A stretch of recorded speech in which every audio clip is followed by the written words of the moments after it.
Có biết kệ chiến như nào không? Để cho xem nhá.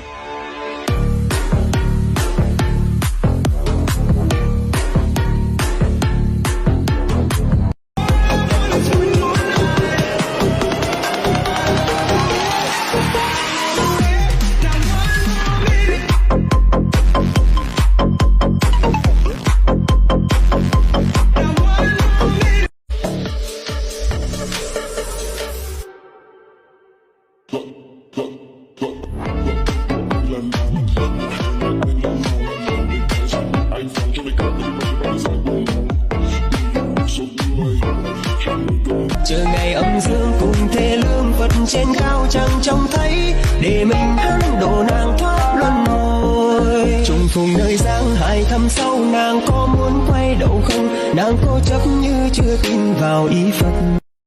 Từ sâu trong tâm hồn anh muốn nói với em người ơi,